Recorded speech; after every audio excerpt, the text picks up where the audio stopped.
You can find this in your reference file, and also I've copied an image here. This is the lab safety contract. These are the rules that I expect you to follow during lab. Make sure that you have had your parents sign it and you have signed it and you have let me know of any allergies that you might have so that we do not use certain substances in the lab that you may be allergic to or that other kids may be allergic to. I'm going to have you watch a lab safety video called Chem Games. Take notes if you need. You will have a lab safety quiz within 2 days of this lesson. Then we're going to take a tour of my lab and you're going to learn where the lab safety equipment is located. Then I'm going to show you how to find your own lab equipment. Okay, when making measurements, you want to be very precise so that your data is accurate. A measurement is a comparison between an unknown quantity, which you would measure, and a standard, like a book value.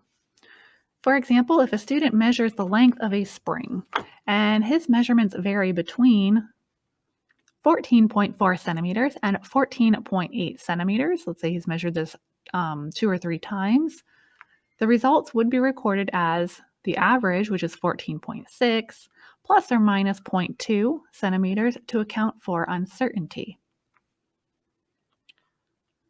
Precision is the degree of exactness in a measurement, and that is based on the equipment that you are using.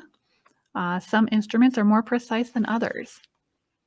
If 3 measurements of the same object are close to the same number, then your values are precise. Take your measurement out to 1 more decimal place than what is seen on your instrument. So if you're using a ruler here, and this is a metric ruler, so let's say that it measures centimeters, that's 1 centimeter, that's 2 centimeters, and in between the centimeter marks, 3 centimeters, you'll have 10 millimeters. So you can measure to the nearest 1 millimeter. Now that is the smallest mark that's on your metric ruler. That means you want to make an estimate of the value in between the gap. So within the gap, we have, let's say, an object that goes to about halfway to the millimeter mark. So you would measure, here's my block, his block.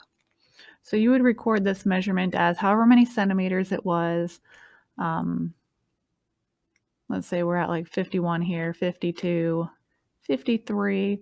Let's say this was 50 point, not quite 1 millimeter, but 50.05. Let's say we're halfway to that millimeter mark.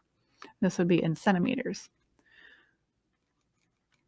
For meters, you would record this as 0.5005 meters. So 0.5 meters would be 50 centimeters. And we have extended our measurement to be very precise all the way out to the, not the tenths, hundredths, or thousandths, but the 10,000th place.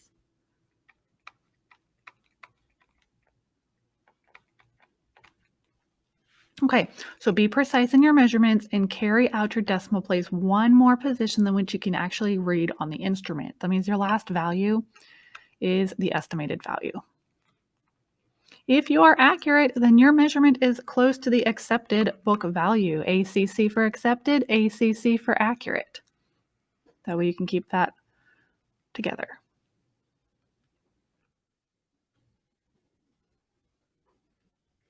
Make sure you read your equipment at eye level or eye on, straight on, to avoid parallax. Parallax is the apparent shift in position of an object when you view it from a different angle. So when you read that balance in the lab, you're going to bend your knees and get down at eye level to read that equipment. Same with a graduated cylinder and liquid.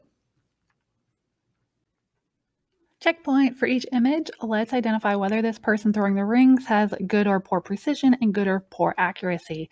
For image number 1, did they have good or poor precision?